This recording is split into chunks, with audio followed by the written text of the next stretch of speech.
রাখতে হবে, ক্লাসে আসার জন্য বাধ্য করতে হবে। এটা আপনি কিভাবে করবেন আমি জানি না, মেকানিজম আপনার। যদি কেউ ইনোভেটিভ আইডিয়া নিয়ে আসতে পারেন, আর যদি না পারেন আপনি দেখবেন আপনার খুব সফল শিক্ষক ছিলেন, তাদের সাথে আলোচনা করবেন, স্যার আপনি এটা কিভাবে করেছিলেন, স্যার আপনাকে জানিয়ে দেবে। ঠিক আছে? আচ্ছা, অনুপস্থিত থাকলে অভিভাবকদের মেসেজ দেওয়া। ছাত্ররা কিন্তু নতুন মেকানিজম ডেভেলপ করেছে, ওরা দেখবেন যে আপনি বলছেন ও গিয়ে বলে না, হয় না এরকম? গার্ডিয়ানদের সরাসরি আপনি টক টু দেন, স্ট্রেইট অ্যাওয়ে গেল এটা। আচ্ছা, নাম্বার 4, বাড়ির কাজ আপনারা দিবেন, হোমওয়ার্ক। ঠিক আছে? হোমওয়ার্ক দিবেন এবং আদায় করার বিষয়টা নিশ্চিত করতে হবে। আমি জানি অনেক বড় ক্লাস সাইজ, কিছু করার নাই। কোন মেকানিজমে সেটাকে আপনি র্যান্ডম করবেন নাকি আমি জানি না, পেছনের 5 জনকে জিজ্ঞেস করলে হয়ে যেতে পারে, বাকিরা সব ভয়ে থাকে। আমার মনে হয় টিচারদের কাছে অনেক ভালো ভালো মেকানিজম আছে, এটা আমার মাথায় নেই, ওই ব্রেইনটা আমার নেই, but you guys know this. আমার শিক্ষকেরা এটা জানে, তারা কিভাবে করবে এটা আপনার বিষয়। আচ্ছা, ক্লাস টেস্টগুলো নেবেন, এটা মানসম্মত নেবেন, স্ট্যান্ডার্ড হবে। একটা খুব জরুরি বিষয় এটার মধ্যে, সেটা হলো বিশেষ দ্রষ্টব্য দিয়ে এটা আপনারা লিখে দেবেন। সেটা হলো একটি ক্লাসে যদি 55 জন স্টুডেন্ট থাকে, তাহলে 55টি মূল বই থাকতে হবে। আমি এসে গুনে দেখবো যে 55টি মূল বই আছে কিনা, আরো একটা থাকবে, মোট 56টি টিচারের হাতে সেটি আছে কিনা। ঠিক নটরডেম কলেজ যেই কাজটা করে, নটরডেম কলেজ যেই কাজটি করিয়েছে সেটা হলো যে তারা লাইন বাই লাইন দাগ দিয়ে দিয়ে আন্ডারলাইন করে করে করে করে তারপর পড়ায়। মণিপুর স্কুল যেন নটরডেমের চেয়ে ভালোভাবে শেখায়, প্রত্যেকটা লাইন ধরে ধরে। এবং ওই যে অনুশীলনীতে যে কয়টা প্রশ্ন আছে বা গাইড থেকে 2টি দিয়ে দেবেন, এইটা কিন্তু চলবে না। আমি প্রশ্ন দেখবো যে আপনি টেকচুয়ালি সেই প্রশ্নটা আপনি করেছেন কিনা। তার মানে প্রশ্ন আসবে কোথা থেকে বলেন তো? বইয়ের যে কোনো জায়গা থেকে। আমি দেখবো কোন টিচার কতটা ট্রিকি কোয়েশ্চেন করতে পারে, কত সুন্দর করে। তবে তার আগে বাচ্চাদের কিন্তু পড়িয়ে দেবেন যে ওই জায়গাগুলো থেকে প্রশ্ন আসতে পারে। টোটাল বই পড়বে, টোটাল বই। ঠিক আছে? গেল। আচ্ছা, আপনাদের এই যে প্রত্যেকটা পার্বিক পরীক্ষা থাকে, সম্ভবত থাকে না? থাকে কি না? থাকে। পরীক্ষার আগে আপনারা টিউটোরিয়াল নেন, কমপক্ষে কয়টা নেন? 3টা না? একটা নেয়, আগে 2টা ছিল না, একটা না। আপনি নেবেন কয়টা? 2টা নেবেন, কমপক্ষে 2টা, বেশি নিলে ওয়েলকাম। যদি কোনো টিচার বেশি নেয়, তার সম্পর্কে আমার কাছে পজিটিভলি রিপোর্ট করবেন যে অমুক টিচার উদ্যোগী হয়ে একটি বেশি নিয়েছিল, সেই শিক্ষকের জন্য আমার এখান থেকে পুরস্কারের ব্যবস্থা করতে পারি, বলা যায় না। আপনারা খারাপ করলে তিরস্কারের যেমন ব্যবস্থা আছে, আবার ভালো করলে আমি কিন্তু রিওয়ার্ড দিতে ভুলবো না। আমি কিন্তু ওই মানুষ। এই এখানে যত আয় ইনকাম হয়, এই প্রতিষ্ঠানের যত আয় ইনকাম, সেটা হলো এই স্কুলের কিছু উন্নয়ন কাজ, মূলত আমার শিক্ষকদের বেতন। মূলত এই যে যত ইনকাম হয়, এটা আমি সবসময় মনে করি এটা আমার চা খাওয়ার জন্য না, এটা আমাকে খুব যত্ন করার জন্য না, এটা আমার জন্য মোটেই না। এটা ভুল ধারণা, সভাপতি একটা ভুল ধারণা। তারা মনে করে যে এখানে স্যারের বেতন সাইন করতেছি, এখানে মনে হয় কি যেন আমার আছে, আমার কিছু নেই, নাথিং, একদম নাথিং। যেই টাকাটা আসে পাই টু পাই বুঝে দেওয়ার দায়িত্ব হবে আমার শিক্ষকদের বেতন, উন্নয়নমূলক কাজ, আমার ছাত্রছাত্রীদের কল্যাণ, ক্যান্টিন ব্যবস্থাপনা ইত্যাদি ইত্যাদি, যেগুলা ওই যে আছে না মাউসি, ওর বাইরে কোনো কাজ নেই। সভাপতি এখানে আমার অন্য কোনো কাজ নেই, কাজে সেই জায়গাগুলো আমি বুঝে দিব আপনাদের। আচ্ছা, কিছু দুষ্টু শিক্ষার্থী আছে না, দুর্বল শিক্ষার্থী আছে না? আছে তো? আচ্ছা, তাদের ব্যাপারে আপনারা অভিভাবকদের সাথে রেগুলার একটা প্যাটার্ন দিয়ে আপনি যোগাযোগ করতে থাকবেন। করতে করতে করতে করতে তারপরেও যদি কোনো ঝামেলা হয়, সেটা কর্তৃপক্ষ দেখবে। ঠিক আছে? আপনাদের তাদের ব্যাপারে এক্সট্রা কেয়ার নেবেন। প্রতি পরীক্ষার পর ফলাফল নিয়ে অভিভাবকদের সাথে বসা কি হয়? এটা এটা ম্যান্ডেটরিলি বসবেন আপনারা।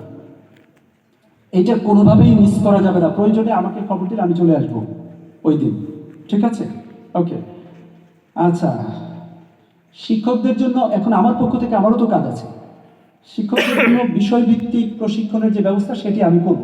আপনারা কোন প্যাটার্নে করবেন আমাকে একটা ধারণা দিবেন। জুনিয়র শিক্ষকগণ যারা আছেন, হাত তোলেন তো। জুনিয়র শিক্ষকরা কারা আছেন?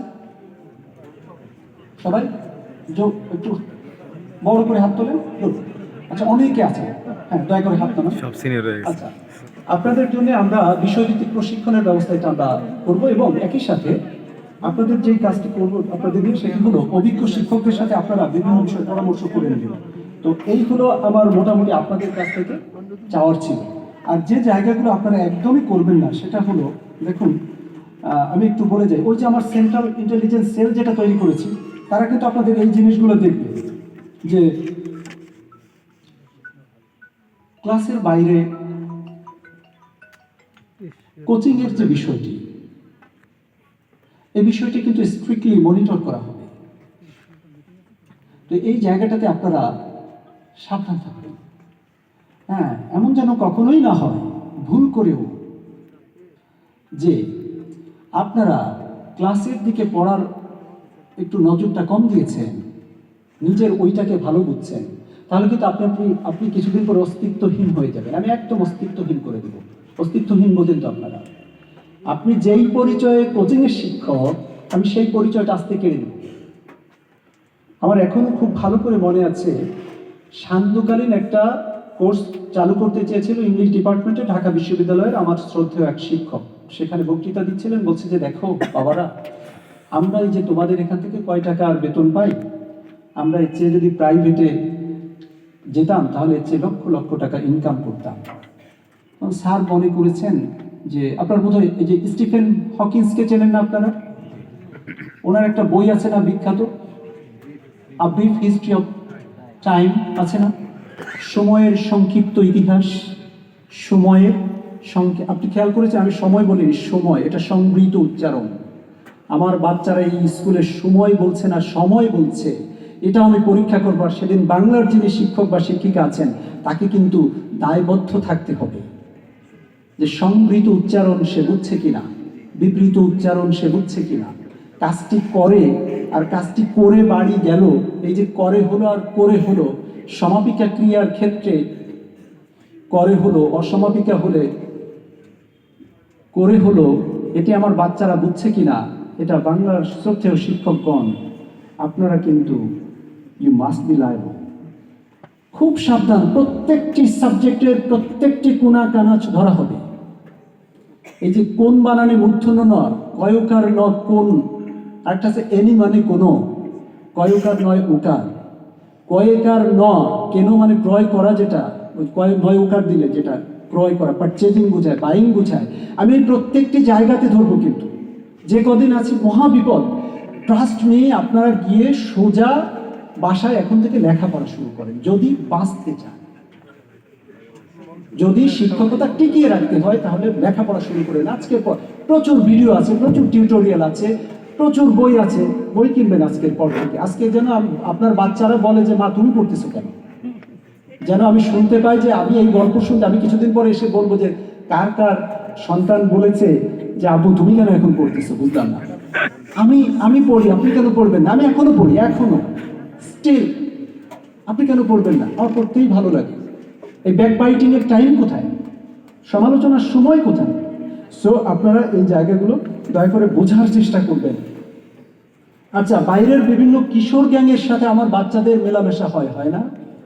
হয়তো ওই গার্ডিয়ানদের সাথে আপনারা যোগাযোগ করবেন, তাদের আমার রেফারেন্স দেবেন প্রয়োজনে, এবং তাদের কিভাবে ফেরানো যায় সেটা মোটিভেট করে না কি করে সেটা আপনারা বের করবেন, আমাকে জানাবেন যে স্যার আমরা এই কাজে আগাতে চাচ্ছি। বাইরের কোচিংয়ে যে ছেলেমেয়েরা একসাথে পড়ে, বিষয়টার দিকে একটু খেয়াল রাখতে হবে। আপনারা এই বিষয়গুলো খুব সেন্সিটিভ, এটা নতুন নুইসেন্স ক্রিয়েট করতেছে আমাদের সমাজ ব্যবস্থায়। যে ছেলে আর মেয়ে যখন এক জায়গায় কোচিং করছে, এই স্কুলে কি আমরা তো আলাদা আলাদা বসাচ্ছি, তাই না? ইদানিং কিন্তু ছেলেমেয়েরা অনেক ডেসপারেট হয়ে যাচ্ছে। আপনারা কিন্তু আপনাদের সময় অত্যন্ত ভালো ছিলেন, আমি জানি। আমাদের এখানে যারা মা বোনেরা বসে আছেন, বা আমাদের এখানে যারা আমার ভ্রাতৃতুল্য, বা আমি জানি না পিতৃতুল্য হয় কি নাই, তো যারা এখানে বসে আছেন, তাদের যে কালচার, সেই কালচার কিন্তু এখন নাই। It's a different sort of culture, you know. এবং চতুর্থ শিল্প বিপ্লবের কারণে মোবাইল এখন ভেরি ইজি অ্যাক্সেস হয়ে গেছে। মোবাইলে যে কথাটি আগে চিঠির মধ্যে সীমাবদ্ধ ছিল, চিঠিতে লিখতে পারতো না, খুব লজ্জা পেত আমাদের মা বোনেরা, তাই না, একটি মনের কথা বলতে। যে এখন খুব সহজে খুব খুব ভয়ানক সব কথা বলে ফেলে, যেটা আমাদের চরিত্র গঠনের চরম অন্তরায় হয়ে দাঁড়িয়েছে। আপনার নিজের সন্তানের ক্ষেত্রে আপনারা অনেক ভয় পান না? পান তো? এমপ্যাথেটিক কেন হবেন না? সিম্প্যাথি নয় ছাত্রছাত্রীদের প্রতি, আগামী দিনে আপনারা এমপ্যাথেটিক হবেন। সিম্প্যাথি আর এমপ্যাথির মাঝে যে ডিফারেন্স, সাটল ডিফারেন্স আছে, সূক্ষ্ম পার্থক্য আছে। আমি যখন বলছি নাসিক্য, তখন দেখেন আমি নাকে নিচ্ছি, খুব সাবধান। ওই জায়গাটিতে খেয়াল রাখতে হবে যে আমার বাচ্চারা নিজের সন্তানকে যেভাবে আপনি মনে করেন এই সন্তানকে তেমন করে মনে করতে হবে আগামী দিনগুলোতে। কিচ্ছু করার নেই, আগামী দিনে এটা আর বলেছি আমি কিন্তু আবার ফিরে আসবো, I'll be back. Terminator 2 movie দেখেছেন বোধহয় আর্নল্ড সোয়ার্জনেগারের, ওই যে শেষে যখন চলে যায় অন্তহীন পথে, তখন যাওয়ার সময় পৃথিবীর একটা মুভির সেরা ডায়লগ, বেস্ট ডায়লগ, এটার নাম কি জানেন তো? আল বি ব্যাক, আবার ফিরে আসবো। তো আমাদের মতো মানুষ কিন্তু আবার ফিরে আসে, হ্যাঁ, এবং আসে। এটা আজকে হয়তো আপনার কাছে আনরিয়ালিস্টিক মনে হতে পারে, বাট সময় এমন, সময় কিন্তু আমাকে আবার ফিরিয়ে আনতে পারে মণিপুর স্কুলে, খবরদার। সুতরাং আপনারা সাবধান থাকবেন। শিক্ষকদের ভিতরে নানা ধরনের গ্রুপিং যেটা হয় আজকে থেকে বাদ দেন, ওইটা কিন্তু সেন্ট্রাল ইন্টেলিজেন্স সেল থাকবে। পরে বলবেন স্যার আমি তো আসলে বুঝতে পারি না, এটা কিন্তু আমি নিব না। খুব ছোট্ট কথায় আপনার চাকরি চলে যেতে পারে কিন্তু আগামী দিনে, খুব ছোট্ট কথায়। পড়াশোনার বাইরে, শেখানোর বাইরে কোনো কথা আপনি বলবেন না, টাইম নাই। আপনি যদি শিক্ষকের সাথে কথা হচ্ছে, আচ্ছা বলেন এই টপিকটা নিয়ে, আচ্ছা চতুর্থ শিল্প বিপ্লবের বিষয়টা কি, এখানের 3টি বিষয় ফিউশন বলেছে, আচ্ছা ফিউশনটা কি, সায়েন্সের জন্য ফিশনটা কি, আচ্ছা এই বর্তমানে তো এই এলন মাস্ক যে বেটা এত কিছু উল্টে পাল্টে দিচ্ছে, উনি যে দারুণ একটা ট্রেন চালু করতে চাচ্ছে যে আটলান্টিক মহাসাগর পাড়ি দেবে মাত্র 1 ঘন্টায়, কিভাবে এই যে লুপ আছে না, একটা প্রযুক্তি আছে, এটাকে কি বলে, যে কি লুপ যেন এটাকে বলে, আমি নিজে ভুলে গেছি, হাইপার লুপ। কে বলছে হাত তোলেন তো? Great, yeah, thank you very much. আমার এইরকম শিক্ষক দরকার। আপনি কি শিক্ষক? শিক্ষক। দেখছেন আমাদের সম্মানিত ডক্টর, আসলে তারা যে মেধাবী, আমার চেয়ে কিন্তু ওনারা মেধাবী, জানেন তো। আমি ইংরেজি সাহিত্যে পড়েছি, but they are really brilliant and meritorious. So আমাদের যে সম্মানিত ডক্টর, এই যে হাইপার লুপ কি, এসব নিয়ে আলোচনা হবে। আপনার এই মণিপুর স্কুলের আলোচনায় যেন সবসময় একটা জ্ঞানার্জনের বিষয় থাকে। ওই যে আমি টেক্সট বইয়ের কথা বলেছি না, টেক্সট বইয়ের মূল উদ্দেশ্য হলো জ্ঞানার্জন করা। যদি কোনো শিক্ষক জ্ঞানার্জন করিয়ে কোনো বাচ্চার একটু নম্বর কমও পায়, আমি সেটাকে খারাপভাবে নেব না। কিন্তু মাত্র অল্প একটা প্রশ্ন দিয়ে বেশি মার্কস পেলেন, হ্যাঁ একদম রাবিশ, এটা আমার একদম এটা পছন্দই না। আমার নিজের মেয়ে 519 পেয়েছে, বাট আমি ইংলিশে দেখলাম সে 95.2 পেয়েছে। That is the highest score in Motijheel central government girls school. অন্যান্য সাবজেক্ট একটু ধর্মে একটু কম পাইছে, কিন্তু ও কারোর কাছে পড়ে নাই কোনো শিক্ষকের কাছে। দ্যাটস বোনাফাইড মার্কস, জেনুইন, একেবারে খাঁটি মার্কস। খাঁটি বানানোর চন্দ্রবিন্দু আছে। সো এই জায়গাগুলো খুব সাবধান আগামী দিনে, যে আমার বাচ্চা জানে হাউ টু রাইট ইট। ওই জাস্ট হেসে খেলে পরীক্ষা দেয়, আমার বাচ্চাকে এগুলো প্রেশার দেয় না, কারণ টিচার আবার ওই পড়তে টড়তে বলে কিনা আমি এটা খেয়াল রাখি। এখানে আমার বাচ্চা কারো কাছে এমনিতে যায়ও না, ওই নিজের মতো করে আপন মনে আঁকাআঁকি করে সারাদিন, এখানে কি করে, বাট আই নো। এবং তাকে কিন্তু সবাই ভয় পায়। আমার বাচ্চাকে আবার দেখি ওই সমস্ত স্টুডেন্ট, আমি বললাম তুমি মাত্র 9th হয়েছো, কিন্তু সবাই কেন তোমার পিছিয়ে লাগছে, ও বুঝতে পারে না। আমি এটা তুমি বুঝবা না, কারণ ওরা দিন শেষে আমার বাচ্চাকে কিন্তু আলহামদুলিল্লাহ আপনাদের দয় তারা ভয় পায়। কেন বলেন তো? ও জানে ওই ক্লাসে এমন কিছু ইস্যু আছে যেগুলো ও সলভ করে দেয়, যে কারণে মার্কসের দিকে আমি একদম খেয়াল করি। কাজে আমার বাচ্চা যদি 519 পেয়ে বা একটু কম পেয়েও যদি সে জিনিসটা আমাকে বুঝিয়ে দিতে পারে, আপনার যেই টিচারের স্টুডেন্টটা আমাকে বুঝিয়ে দিতে পারবো ওই টপিক, আমি সেই টিচারকেও কিন্তু রিওয়ার্ড দিব। ঠিক আছে? আমি এখানে যেই নাস্তা খেতে যেই টাকাগুলো বাঁচিয়ে দিচ্ছি, এই টাকাগুলো বিশ্বাস করেন আমি এমনি বাঁচাইনি, আমি বাঁচিয়েছি আমার শিক্ষকদের জন্য, যারা ভালো শিক্ষক তাদের জন্য, ফার্স্ট ক্যাটেগরি শিক্ষকদের জন্য। আমি আপনাদের কিন্তু বলে গেলাম যে আমি যে কিছু খাই না, এর কারণ হলো যে এই টাকাটা দিয়ে আমার যারা ওই যে ভালো, আমাদের সমাজটা পচে গেছে গুণীজনের, ডক্টর মোহাম্মদ শহীদুল্লাহ বলেছেন না কথাটা, যে যেই সমাজে গুণীর কদর নাই সে দেশে গুণী জন্মাতে পারে না। গুণী বানানেও কিন্তু কোন, ঠিক আছে, খুব সাবধান। এই যে আপনারা মাঝে এমন একটা সময় এসেছিল না, বলেছিল না একটা সময় যে বানান দেখার দরকার নেই, 3টা বিষয় ছিল, জ্ঞানমূলক, অনুধাবনমূলক ছিল না। জ্ঞানমূলকে বলতো না বানান হোক আর না হোক, বলতো তো। এই যে বানান থেকে দূরে সরিয়ে দিয়ে কি হয়েছে জানেন? বাচ্চারা লেখাপড়া থেকে দূরে সরে গেছে। আপনার কি মনে হয় আপনার ছেলে যদি ক্যাবিনেট সেক্রেটারি হয় বা একজন বড় ডক্টর হলেন, তিনি যখন তার স্যারকে লিখতে যাবেন তখন ওই বানান সহ বানান ভুল দিলে তার স্যার এটা অ্যাকসেপ্ট করবেন, তাই মনে হয়? প্রশ্নই আসে না। বরং আমরা দেখবো যে ভুল বানান দিলে তাকে আমরা কিক আউট করে বের করে দিই, এই তুমি এটা কি লিখেছো। এগুলো কিন্তু মিথ্যা কথা। কাজী বানান এবং ওই যে মাত্রা জ্ঞান, মূর্ধন্য নয়ের মাত্রা যে ডান পাশে গেল, কিন্তু ওই যে শির যে নিচে নেমে গেল, এটা কি মূর্ধন্য ন হলো? আপনি দেখবেন আপনার বাচ্চারা মধ্যাহ্ন বলে, এখনো মূর্ধা থেকে উচ্চারিত হয়েছে বলে মূর্ধন্য, মূর্ধন্য ন, এই শব্দটি এখনো পর্যন্ত আমার বাচ্চারা বলতে পারে। এখন বলেন বাংলা টিচারকে আমি রেসপন্সিবল করবো নাকি করবো না ইন ফিউচার? অবশ্যই করবো, 100% করবো। কারণ উনি অদক্ষ অথবা উনি আন্তরিক নন, দুইটার একটা। হয় তিনি দক্ষ আন্তরিক নন, অথবা অদক্ষ আন্তরিক পারেন না, ঠিক কিনা? নিউটনের একটি সূত্র একটি বাচ্চা কেন পারবে না? সে কেন 4 পাবে? আমার কাছে 4 পেয়ে গেল, একটা বাচ্চা কাঁদতে কাঁদতে গেল। এই কাঁদতে কাঁদতে চন্দ্রবিন্দু আছে, ওই যে 9 10, কাঁদতে চন্দ্রবিন্দু কেন হলো?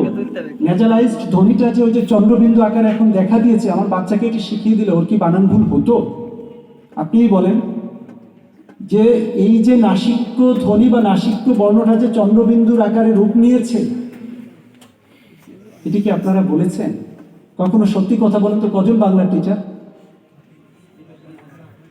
Thank you. যে কজন বলেছেন আই ডু অ্যাপ্রিসিয়েট, এবং তার বাচ্চারা নিশ্চয়ই পারছে।